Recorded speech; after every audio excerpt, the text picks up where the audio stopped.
So if someone was asked to describe America, they might talk about freedom, opportunity, or democracy, or they might talk about the problems and the challenges associated with those things.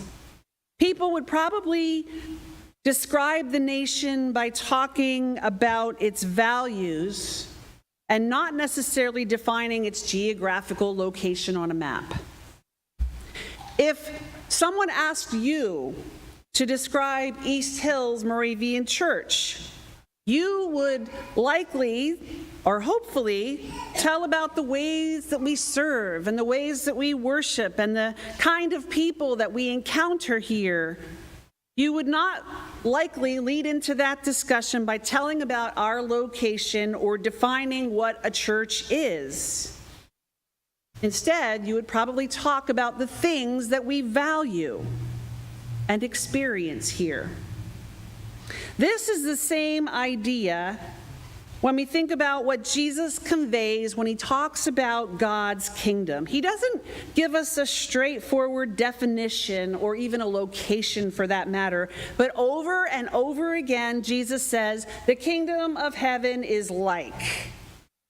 And he often uses everyday objects to reveal eternal truths and the values of the kingdom of heaven. And he did this because if we understand what the kingdom of heaven is like, we begin to understand what the king is like, what God is like. Every kingdom reflects its ruler to one degree or another. And these parables of Jesus are not simply clever stories, but they are the ways that Jesus is introducing us to the very heart of God. What is God like? What does God value? We can look at the life of Jesus to know the heart of God, but Jesus also tells us to look around at everyday things that you encounter and the experiences that people have. For anyone who wants to know what God is truly like, and for anyone who has ever questioned what someone else says that God is like, especially in a world where there are all kinds of claims about God out there, Jesus says, know the kingdom, and you will know God. So, for instance, anyone who has ever asked questions like, do little things matter?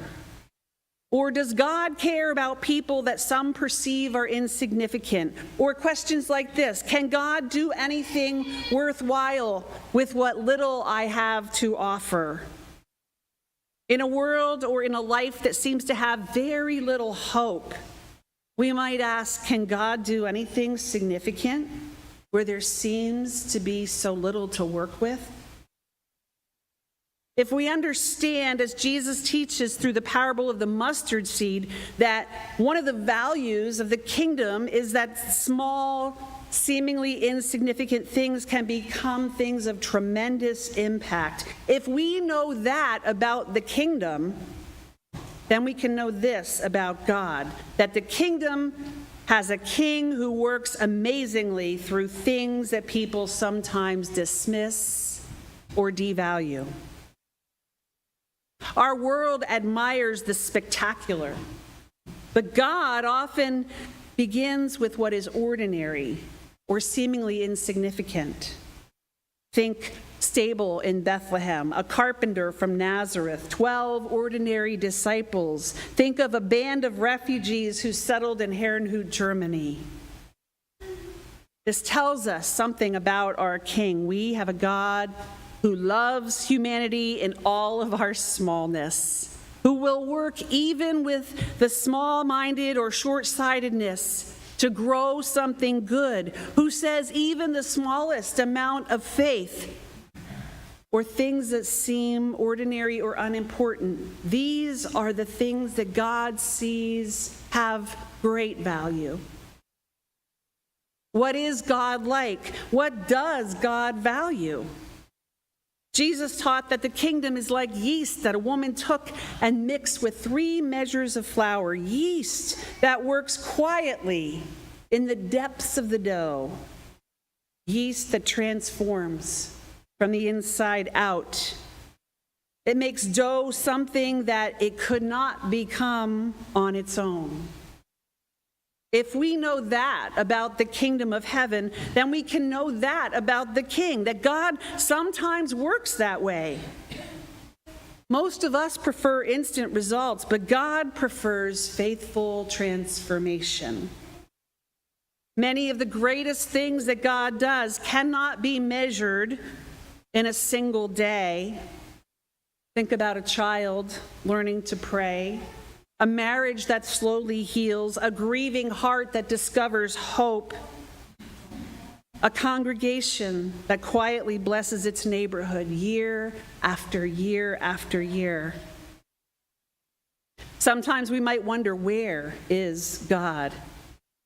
Here, Jesus tells us God is at work, quietly, patiently, faithfully.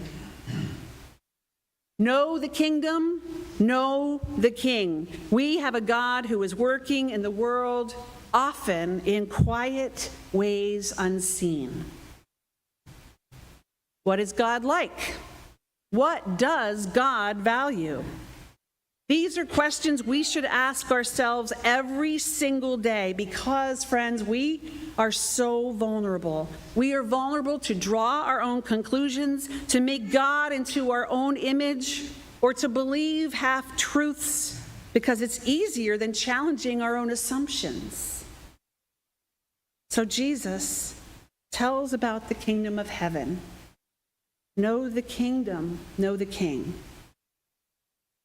Next, he talks about 2 very different people who both discover treasure of great value.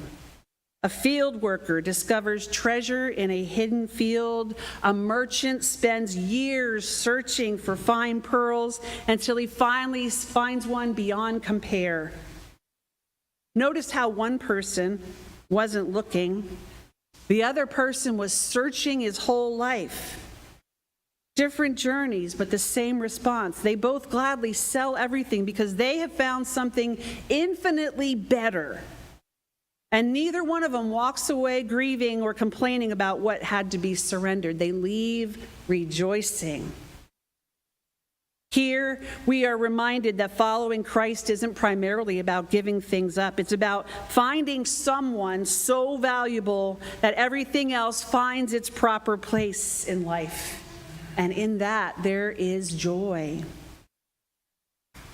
Some people are like that field worker. They stumble into grace. Someone invites them to church, or a crisis perhaps opens their heart, or a conversation changes everything. Other folks are like that merchant. They ask questions for years. They read, they search, they wrestle, they long for the truth. Jesus embraces both. Everyone is at their own place in their faith journey, and it's so important to realize that and to have patience with others and to give grace where it's needed, to keep the doorway open, the pathway open. The joy, the true treasure, God would want for all to find it. Know the kingdom, know the King. What is God like? What does God value? Next, Jesus talks of the fishing net, gathering fish of every kind. The invitation is broad. Everyone is gathered, but eventually there is a sorting. Is anybody troubled by that ending of that reading? Sometimes we hear references to the sorting, to God's judgment, and we become afraid. We become worried. Which pile of fish are we going to end up in? But I don't think Jesus told stories like that to frighten faithful believers. Instead, I think that we hear those things as a way of discerning hope. Hope in knowing that God is not indifferent to evil and that justice will come, but maybe not in the ways we think it will be. For the one who welcomes sinners is also the righteous judge. And knowing that God is a just judge, that God does not give us what we deserve, that God does not judge as humans judge, and knowing that one day every source of sin and evil will be far removed. This is good news for a broken world longing for justice. This is good news for a broken heart who struggles to see the pain and the suffering in the world. Know the kingdom, know the King. What is God like? What does God value? Perhaps the most important thing we discover through these parables of Jesus today is that we have a God who wants to be known by us. We have a God who knows how this world works, who knows how every one of us is wired, who knows that we are vulnerable, who knows also how we are made strong. We have a God who wants to be found, who wants to be known by us. From the Garden of Eden, where God goes looking for Adam and Eve as they hide in shame, to Jesus eating with sinners, to the risen Christ who seeks out his disciples, God is always taking the first step toward a relationship. The kingdom of heaven. It's not a puzzle to be solved, but an invitation from a loving King who wants to be known. Every mustard seed, every loaf of bread, every hidden treasure, every priceless pearl, every parable is God's way of saying, "Come and know me." Because once we know the King, we begin to see the kingdom everywhere. Amen. Thanks be to God.